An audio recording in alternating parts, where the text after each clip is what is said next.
Now ये वाला doubt देखिए जरा जल्दी से। देखिए इस डाउट को पता करने के लिए आपको एक बात पता होनी चाहिए, समझिए जरा। देखिए आपको ये पता होना चाहिए कि अगर कोई लाइन एक्स एक्सेस के पैरेलल है ना, ये आपकी देखिए एक्स एक्स डैश, ठीक, और ये आपकी वाई वाई डैश, ठीक है। तो अगर आपकी कोई लाइन एक्स एक्सेस के पैरेलल है तो उसकी इक्वेशन क्या होती है, सॉरी उसकी इक्वेशन क्या होती है, यहां पे देखिए जरा।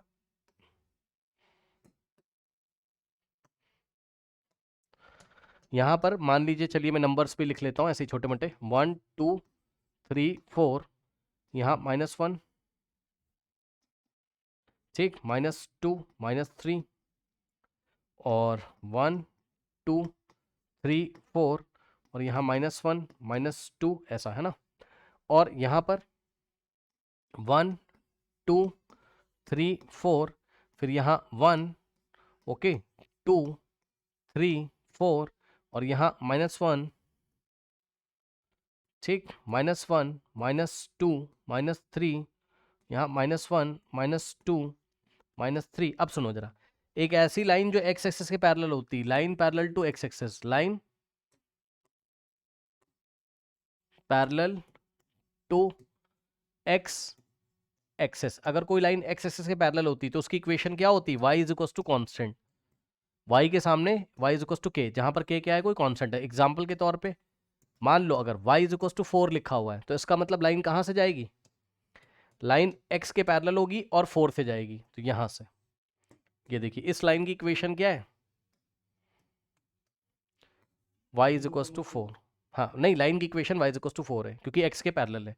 अब इसी तरीके से मान लीजिए मैं आपको दे दूं कि y इज इक्वल्स टू 1, तो इसका क्या मतलब है कि line y is equals to constant लिखा है, कॉन्स्टेंट क्या है, ये नंबर है 1, है ना। तो लाइन कहां से जाएगी, x के पैरेलल होगी और 1 से पास करेगी इस तरीके से, ठीक। तो ये y इज इक्वल्स टू 1। अब ऐसा जरूरी नहीं कि आपको हमेशा ऐसा मिले, है ना भाई, कुछ भी मिल सकता है। जैसे कि मान लो मैंने आपको दिया, मान लो मैंने आपको दिया यस मैंने y इज इक्वल्स टू 5/2 दे दिया। अब इसका क्या मतलब है, y इज इक्वल्स टू 5/2 का मतलब 2.5, तो y इज इक्वल्स टू 2.5। अब बताओ 2.5 कहाँ आता है, 2 और 3 के बीच में यहाँ आता है 2.5, ठीक है। तो लाइन कहां से पास करेगी बताइए, 2.5 से, ठीक। और इसकी इक्वेशन क्या हो जाएगी, बोलिए, 2.5। कोई डाउट है बताइए, ठीक। और इसी तरीके से अगर कोई नेगेटिव नंबर मैं आपको दे दूं,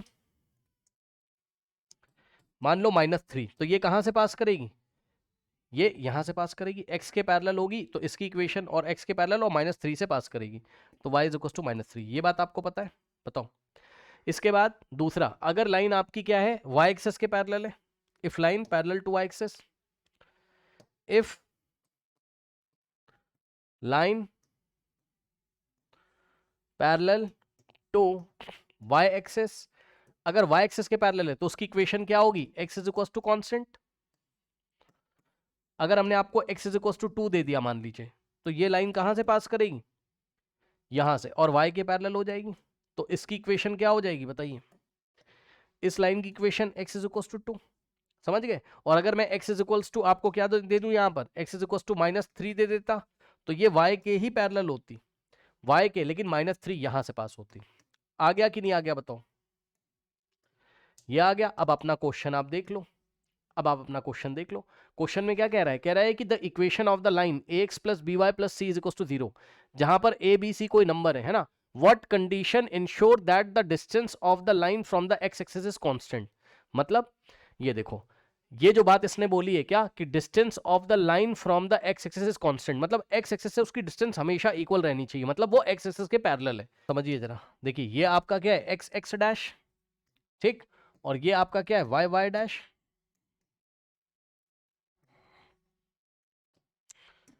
एक्स एक्स डैश, और ये क्या है, वाई वाई डैश। उसने क्या बोला है कि distance from the x axis is constant, मतलब समझो, या तो लाइन, अब आप समझो लाइन ऐसी होगी या तो, ठीक है। तो क्या आना चाहिए आंसर, आंसर क्या आना चाहिए इसका, इक्वेशन बताओ, y is equals to constant नहीं आना चाहिए, बताओ, ठीक, y is equals to constant आना चाहिए। अब सुनो भाई, या तो ऐसी होगी, अब देखो जरा, जब ऐसी हो रही तो हर एक पल अगर आप देखोगे तो इसकी एक्स से डिस्टेंस कांस्टेंट है। देखो ये एक्स एक्सिस है, तो एक्स एक्सिस से डिस्टेंस इसकी हमेशा कितनी है, कांस्टेंट है, फिक्स है। ये डिस्टेंस डी है। एक्स एक्सिस से इस लाइन की डिस्टेंस कहीं पर भी चेक कर लो कांस्टेंट है, ये देखो। ठीक, और सुनो भाई, ऐसी भी हो सकती, ऐसी भी हो सकती थी। ये देखो, क्या पता ये ऐसे यहां से पास हो रही हो नेगेटिव डायरेक्शन में, ऐसे करके, तब भी ये x के पैरेलल ही होती और x से इसकी डिस्टेंस कांस्टेंट होती है ना, फिक्स होती। यहां पे जितनी डिस्टेंस है सपोज d डैश, उतनी ही डिस्टेंस यहां पे। मतलब कहने का ये मतलब है, जब उसने आपसे क्वेश्चन में बोला, यहां पर पढ़िए, उसने क्वेश्चन में आपसे क्या बोला, उसने बोला distance of the line from the x axis is constant. इस बात का क्या मतलब है, इस बात का मतलब है क्या, कि line is parallel to x axis, line is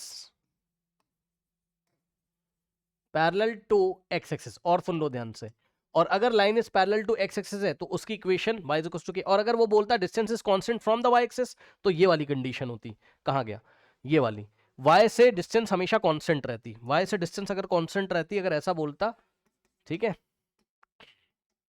तो आपको इक्वेशन क्या आती, x इज इक्वल टू के। लेकिन अभी हमें किस पे फोकस करना है, कि हमारी इक्वेशन कैसी आनी चाहिए, बताइए, हमारी equation y is equal to constant आनी चाहिए। अब सुनो, गिवन क्या है क्वेश्चन में, गिवन क्या है क्वेश्चन में आपको, equation of line, equation of line क्या दिया है बताओ,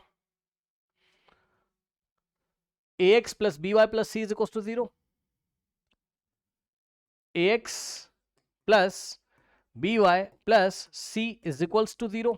ठीक, अब सुनो, अभी रुक जाओ जरा, अभी रुक जाओ, अभी स्टॉप करो, सुनना मेरी बात को ध्यान से। एक बार बताओ कि y एक्सेस की क्या इक्वेशन होती है और x एक्सेस की क्या इक्वेशन होती है, मतलब y इज इक्वल टू, अगर मैं 0 कर दूं, सोचो भाई, y इज इक्वल टू 1 पे यहां था, y इज इक्वल टू 0 कर दूं तो x से ही पास करेगा, ये x के पैरेलल का मतलब x के अलोंग आ जाएगा अभी, और 0 से पास करेगा। 0 कहां होता है, ओरिजिन पे, यहां पे, बताओ।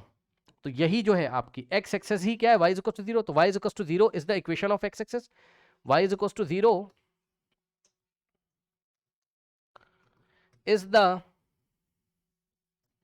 Equation of x axis. x axis की इक्वेशन यही होती है।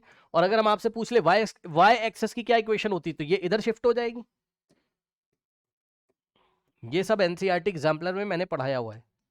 अगर कोई लाइन y के अलोंग निकल जाए तो उसकी इक्वेशन कितनी होती है, x इज इक्वल टू 0। तो ये वाली लाइन की इक्वेशन क्या है, x इज इक्वल टू 0, और x इज इक्वल टू 0 ही किसकी इक्वेशन है, इक्वेशन ऑफ y एक्सेस।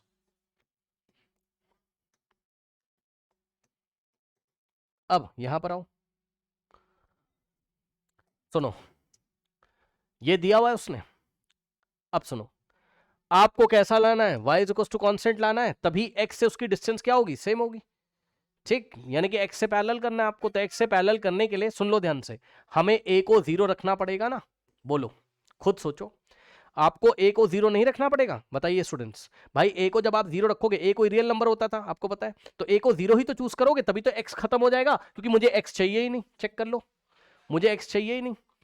ठीक, तो put a is equal to 0, तो अगर a is equal to 0 put करोगे तो क्या होगा, a की जगह हमने 0 रखा, तो 0 into x plus b into y plus c is equals to 0, तो 0 इंटू एक्स खत्म हो जाएगा, तो यहां से आएगा b y plus c is equals to 0, और बी वाई, अब सी को उधर भेज दो तो क्या हो जाएगा, माइनस सी। ठीक, और y is equals to minus c by b. अब बताओ, c और b कोई नंबर थे, तो c और b by c by b constant ही तो होगा। अब नेगेटिव हो चाहे पॉजिटिव हो, वो बात की बात है, अगर नेगेटिव होगा तो नीचे से जा रही होगी, और पॉजिटिव होगा तो ऊपर से जा रही होगी। तो y is equals to constant type का आ गया। ये टाइप कैसा हो गया आपका, बताओ, y is equal to constant type का आया कि नहीं आया, बताओ। यही तो क्या है, कांस्टेंट, क्योंकि c और b नंबर थे, तो number by number a new number, तो ये भी कांस्टेंट हो जाएगा। ठीक, अब सुनो, अब c को 0 मैंने क्यों नहीं किया, अगर तुम c को 0 कर देते तो प्रॉब्लम हो जाती, अगर तुम c को 0 कर देते तो प्रॉब्लम हो जाती। देखो देखो जरा, इफ c इज 0, मान लो तुमने कहा a को 0 रख दो सर, एंड b को 0, सॉरी b कह रहा हूं, b को तो बचा के रखना है, y को तो हमें रखना है, b 0 नहीं कर सकते, नहीं तो ये 0 y वाला टर्म खत्म हो जाएगा, 0 इंटू वाई खत्म हो जाएगा। एंड c अगर तुम 0, तो गलत हो जाएगा सवाल, कैसे समझो, क्योंकि a की जगह 0 रखा, तो 0 इंटू एक्स और प्लस b इंटू वाई, और प्लस c की जगह 0 अगर रखते, तो यहां से ये 0 तो b y is equal to 0, तो y इज इक्वल टू 0 आ जाता, 0 अपॉन बी, तो 0, तो y इज इक्वल टू 0 आ जाता है। और y इज इक्वल टू 0 किसकी इक्वेशन होती? x एक्सिस की। उसने x एक्सिस की इक्वेशन थोड़ी ना पूछी है। अगर वो x एक्सिस की इक्वेशन पूछता तब हम a को भी 0 रखते और c को भी 0 रखते, लेकिन अभी उसने x से डिस्टेंस कांस्टेंट मांगा है, तो हमें x खत्म करना है बस, तो a को 0 रखोगे बस। अब ऑप्शन देख लो, कहीं पर a इज इक्वल टू 0 दिया हुआ है? ऑप्शन डी चेक कर लो, a को 0 रखना है and b is not equals to 0 and c comma b is not equals to 0, मतलब c भी 0 नहीं होना चाहिए, b भी 0 नहीं होना चाहिए। चेक कर लो, c comma b is not equals to 0। मैंने बताया ना आपको कि c और b 0 नहीं होने चाहिए। अगर c और b, अगर b तो 0 हो ही नहीं सकता, b 0 हो गया तो y वाला खत्म हो जाएगा, गेम ही खत्म हो जाएगा सारा। और c 0 क्यों नहीं हो सकता है? क्योंकि c 0 कर दोगे अगर और a 0 कर दोगे अगर आप, ठीक है, तो c को 0 करने से ये y is equals to something आ जाएगा, तो गलत हो जाएगा। समझे? तो ये चीज है। बताइए, जिसका भी डाउट था क्लियर हो गया कि नहीं हो गया? बताओ, बोलो। बाकी कुछ चेक ही नहीं करना, अपने आप आंसर आ जाएगा। बोलिए। ठीक, तो इस तरीके से इस प्रॉब्लम को हम हैंडल करेंगे, ठीक है।